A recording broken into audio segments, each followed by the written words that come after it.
Your worst trading decisions did not come from bad analysis or lack of experience, and definitely not from market being unfair. They came from one moment. That moment is when you tried to fix a loss.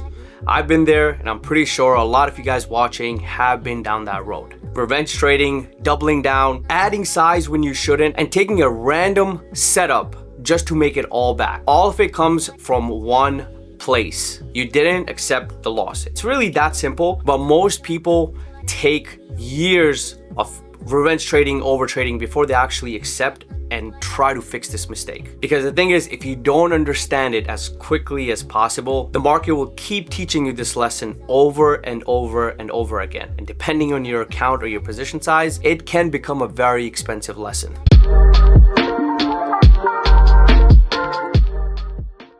So let me tell you guys something that you're probably not used to hearing. Losses aren't the problem. Losses are very, very normal as a trader. Your reaction to those losses is the problem, right? If you have a loss and you start over trading, that's the problem. Every trader out there has had losses, be it profitable trader or not profitable trader. Somebody just starting out, somebody having 10 years of experience, every single trader has losses. The difference is very simple.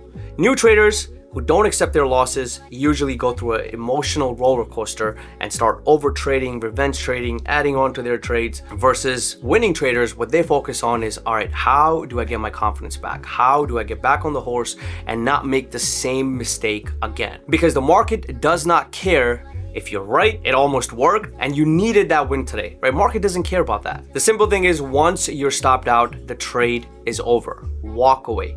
Learn from that mistake, accept that mistake, and focus on the next trade. But most traders don't let that story end there. They keep that trade in the back of their head. Their next trade is connected with that previous trade. Their whole decisions, how they're gonna take the next trade, is connected with that previous trade as well. Like, for example, if you lost 10,000, their goal is now to make that 10,000 back on the next trade. And this is where you lead down the road of over trading, revenge trading, or adding on to losing trades. So why does revenge trading happen? Let's break this down. Revenge trading doesn't start with anger. It starts with denial. You tell yourself, this shouldn't have stopped me out. This was my one clean trade, or this is my first trade. I had so much analysis on this trade. This should have worked out. If I size up on the next trade, I'll be able to recover the loss back. Right? All this thought process goes on in your head when you have that losing trade. But what you're actually saying is, I refuse to accept this loss. And the moment you start saying that to yourself, you stop trading the market rationally. Now your emotions are overtaking your mind,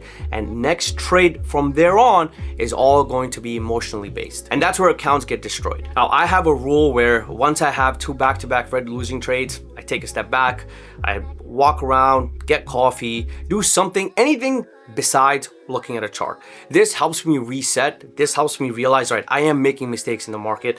It's not the market, it's me. Maybe market is choppy today, and I'm not realizing that because I'm jumping into trades too quickly, and now I've gotten beat by the market twice. So it's definitely not the market. There's something wrong with me. And this actually happened with me today. I took a trade today in SPX. SPY looked great, market looked very strong, and it seemed like the market was going to break out. I went long, and the next candle pulled back very aggressively. And during that time, right, when I'm looking at the 5-minute chart, everything looked perfect. But I forgot one main thing. It's Christmas week. Market usually isn't clean. Volume isn't really there. We usually don't have follow-throughs. And I've been through this process almost 10 times. 10 years I've been seeing this happen in December around Christmas. When I realized that, all right, I'm jumping into these trades, they're not working out because the market usually doesn't move clean around this time, I took a step back, I walked away, and I came back to the market, and I decided, all right, I'm not gonna take a trade until X, Y, and Z happen. So in this scenario, it was market needed to break out, have a break and retest. That would give me the confidence that, all right, now the market is outside of the range and we will see a continuation, which didn't happen, so I didn't take another trade. So we'll use this scenario as an example where you have one trader that actually steps away, comes back, resets, and doesn't take any more trades, saves himself from blowing his account and taking revenge trades or over trading that particular day. Then you have other traders that actually sit there, contemplate, rather than going over their mistakes, they say, all right, next trade, I'm gonna make it all back. Right now, they've already taken 3-4 trades by the time trader A walked away, resets himself, comes back and realizes, all right, I'm not gonna take another trade. While this other person is sitting there, their account or position goes from negative 800, 1500, 2000, 3,000, and all in that time, the other trader has not taken any more trades. He's only lost that $800 that he initially lost when he walked away.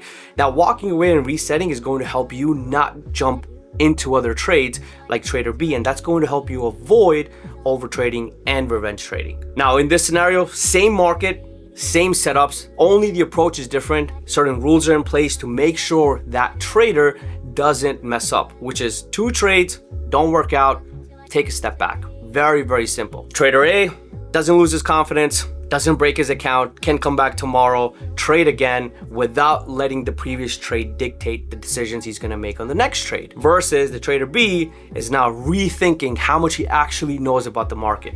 Maybe he doesn't know anything. Maybe he is just gambling. But the reality is he's not actually far from gambling because he's overtrading and he's trading emotionally. And if we look deeper into this, even the losses are not that much of a problem, right? You can make that money back somehow, get another job, or so on. The problem is you will end up blowing your confidence. And as a trader, one of your biggest assets or your weapon in trading is having confidence, right? If you don't have confidence to execute, you're not gonna take the trade. If you don't have confidence in your setup, you're not going to take the trade. If you start taking these reckless trades, over trading, emotional trading, revenge trading, you're pretty much going to lose confidence in your setups because they're obviously not working, right? Market is not giving you clean setups. And that's ultimately going to lead you to having lack of confidence. So when a good setup does come your way, guess what? You're not going to execute. So in the long run, it's going to cost you your confidence, your focus, emotional capital, decision quality, and consistency, right? You have way too much to lose while over trading than to just simply have a rule so you can walk away, come back, reset, and boom, we're not gonna take many more trades. When people ask me what is one advice I would give anybody who's just starting out, I would tell them, learn to accept your losses instantly. The moment you're wrong, close the trade out. I made a video last week that showcased 2 different trades. One trade I lost roughly around 15,000, and the second trade I made 100% return. Roughly 20% loss versus almost 100% return, right? And if I had taken over trades that day, if I had taken 5 trades that day that each equal 20% loss, I would have had 100% loss. And based on that same position size, for me to make that back, that 100% trade that I took in a single would have wiped out 5 of those trades, right? Obviously, you want to avoid doing that, right? That's the whole point of me explaining this to you guys. If you have 2 trades on the same position size equaling total of 30%, and then you have 1 winning trade that's 50% return, now you're in the green. Right now you're up 20%. Very, very easy to do. But the hard part is walking away when you're wrong, accepting that loss. Loss acceptance is a risk management skill, not a mindset quote, not motivation, simply a skill. Just walk away, close the computer, go do something else for a few minutes, reset, come back, and you'll be good to go. Might take some people 5 minutes, some people 15 minutes, some people might not be able to come back. So it's going to be different for each trader out there. Now let's be clear, accepting your loss does not mean that you like to lose. Nobody likes to lose. You stop caring or you lower your standards. It's just part of the game. If you're wrong in the market, it's okay. Learn from it and come out stronger on the next trade or the next week. So basically, the moment your stop is hit, you close the trade out, and that means that particular setup, that particular day just simply did not work out. And you followed your plan. That helps you build discipline. So how do you overcome all of these problems, right? First of all, before you guys are going into a trade, have a stop loss preset or have an understanding of how much you can lose on that trade. So if you have $1,000 position size and you're okay losing $200, that's a 20% loss. If you're not okay losing $200 on $1,000 position, but you're okay losing 100, right? But you know that if you go in with $1,000, that's going to be a 10% pullback, and that means that the trade might not work out, right? Because your stop loss might be too tight. So what you do is you change your position size, go from 1,000 down to 500, because now that 100 is going to be roughly 20%. So when you go into a trade having a pre-accepted loss, it'll be easier to hit that execution button to jump out of the trade when and if you are wrong. The second thing you want to have is have a limit of how much damage you can afford, right? per day. So if you can afford $200, if you can afford 500, 700, 800, 1,000, whatever that number is, have that as a rule that, all right, if I lose this much for the day, I'm done trading. I'm not going to take any more trades, walk away. So usually for me, I try to have my losses somewhere around 20,000. If I start to get more towards higher side of 20,000, I start to size down, or if I see that it's more of the bad trades that I'm taking, then I completely walk away and I don't take any more trades, right? Because I know once I start hitting 25, 30, 35K loss, mentally, I'm going to start going on a tilt, and this is where I make most of my mistakes.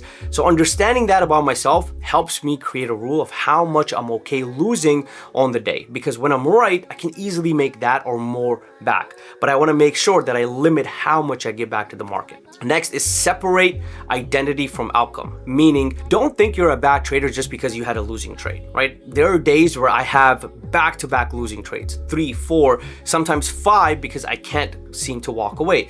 That doesn't mean I'm a bad trader. I'm just having a bad day. You have to understand that every single trader goes through this. All it means is that particular day, your strategy is completely not working, and it's time for you to walk away. Sometimes people realize that very early on in the day, versus sometimes you're having so many thought processes going on that it takes you a little bit of longer time to figure out that, all right, it's time for me to close the screen and walk away. So remember, you don't need to make money every single day, but you do want to be here when there's an opportunity, and you want to make sure that you still have money in your account to be able to execute on that.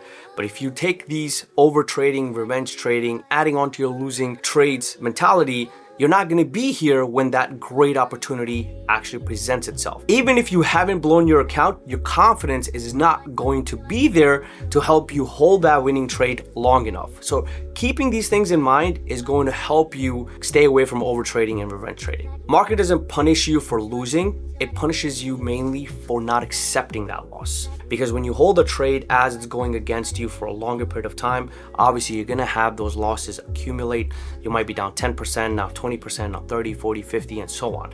That's where traders tend to have a bad trading day. Your edge isn't going anywhere after one loss or two loss. Your discipline is what's going away, because at this point you're not sticking to your rules. There's the traders who survive, are the traders who grow, and the traders who scale. They definitely aren't the ones that never lose. They're the ones who accept losses and move on. If this video helped you guys, comment below what topics I should cover in the next video, and I'm looking forward to seeing you guys soon. Also, keep in mind, we're gonna be doing a small account webinar. I'm gonna post a link in the description below. It's most probably going to be one of these weekends, and I will make the announcement in the emails. I'll see you guys soon.